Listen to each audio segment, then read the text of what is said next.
অৰুণোদয় দিব পৰা নাছিল ইলেকশ্যনৰ আগত, কিন্তু ইলেকশ্যনৰ পিছত এটা দীঘলীয়া প্ৰক্ৰিয়া বাছনিৰ আজি সম্পূৰ্ণ হৈ গৈছে। এইটো প্ৰায় 4.5 লাখমান অৰুণোদয় বেনিফিচিয়াৰীসকলক অৰুণোদয় দিয়াৰ কাৰণে আজি উদ্বোধন কৰা হয়।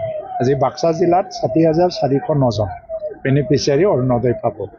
এইটো এটা ধ্বজাবাহী আঁচনি আছিল, খুব মানে এটা ভিজনাৰী আৰু সমাজৰ নিম্নতম পৰ্যায়ত যিসকলে অসহায়ভাৱে বাস কৰি আছে মহিলাসকল, তেওঁলোকক সবলীকৰণৰ ক্ষেত্ৰত প্ৰথমতে সকাহ দিব লাগিব। সেইকাৰণে সকাহ দিয়া হ'ল। এতিয়া মহিলা উদ্যমিতা অভিযানৰ অধীনত 10,000 টকা BTCত জানুৱাৰীৰ ভিতৰত দিয়া হ'ব। তাৰ দ্বাৰা দি তেওঁলোকে নিজে বেপাৰ কৰি পেলাই আত্মনিৰ্ভৰ হ'ব লাগে, সেইটো উদ্দেশ্য আছিল। মই ভাবোঁ যে এই আঁচনিয়ে আমাৰ মহিলাসকল আৰু পৰিয়াল, অকল মহিলা বুলি নহয়, যি মহিলাই যি মানে ঘৰত থাকে এই পৰিয়ালৰ কাৰণে ডাঙৰ সকাহ। ছাৰ, যিহেতু বিধানসভা নিৰ্বাচন আহি আছে, এইবাৰ আপোনাৰ চৰ্চা হৈছে? মোৰ আগতো সমষ্টি নাছিল, এতিয়াও সমষ্টি মই বাছি লোৱা নাই। এইটো দলে ঠিক কৰিব, কাৰণ এতিয়া এই সম্পৰ্কে ক'বলৈ সময় হোৱা নাই, কাৰণ মই হয়তো বেলেগ ক্ষেত্ৰতো যাব পাৰে।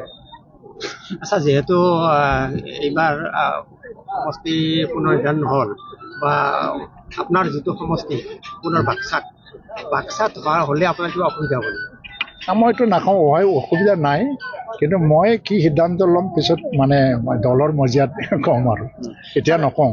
ছাৰ, হাগ্ৰামা মহিলাৰে এটা কথা বাৰু কৈয়ে থাকে যে UG ব্ৰহ্ম মানে আণ্ডাৰগ্ৰাউণ্ড, এইটো কি চৰম অপমান কৰা হোৱা নাই নেকি আপোনাৰ?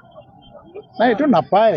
যিবিলাক শিক্ষিত মানুহ আৰু পাব্লিক লাইফত থকা নেতৃত্ব দিয়া মানুহে এইবিলাক ক'ব নাপায় উপলুণ্য কৰিবলৈ। কাৰণ ডক্টৰ হিমন্ত বিশ্ব শৰ্মা আজি কংগ্ৰেছক আক্ৰমণ কৰে, ৰাহুল গান্ধীক সন্মান সহকাৰে নাম লৈ পেলাই ৰাহুল গান্ধী বুলিয়ে আক্ৰমণ কৰে, আৰু অসমৰ গৌৰৱ গগৈ এনেকৈ উপলুঙা কৰি কোৱা নাই। তেওঁৰ এটা স্বভাৱ আছে, এইটোৱেই মানে। মই এইটো লৈ পেলাই ইমান চিন্তাও নকৰোঁ, কিন্তু এইটো নাপায়।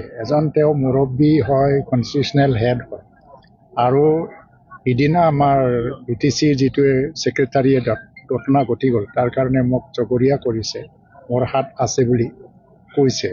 একচুৱেলি মই ইয়াত তেখেতক এটা উপদেশে দিব পাৰোঁ যে তেখেত এজন মুৰব্বী।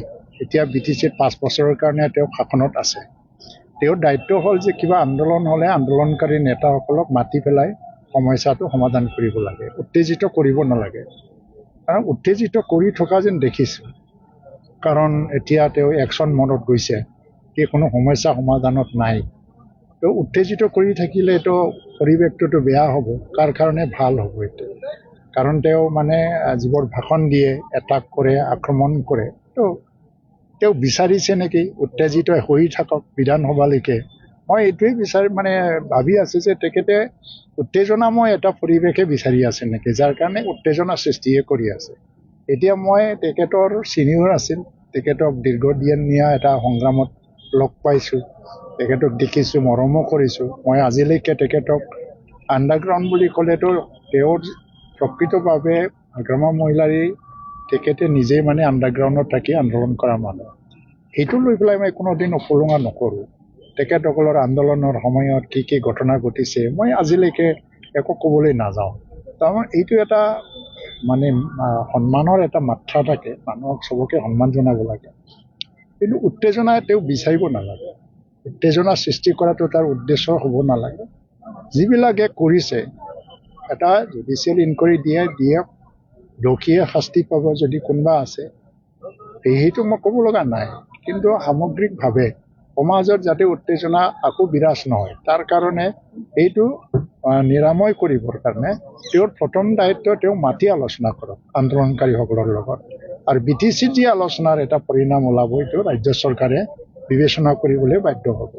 সেইটো নকৰি পেলাই ই মানে এনেকেই কৈ আছে, হয়তোবা সি বহুত কাৰণত কৈ আছে, ভয়ভীত হ'ল নেকি, এই ধৰণৰ মানে এজন মুৰব্বী বা এজন প্ৰশাসকৰ মানে এজন চৰকাৰৰ হেড হিচাপে এই ধৰণৰ ব্যৱহাৰটো ৰাইজৰ কাৰণে কাম্য নহয়।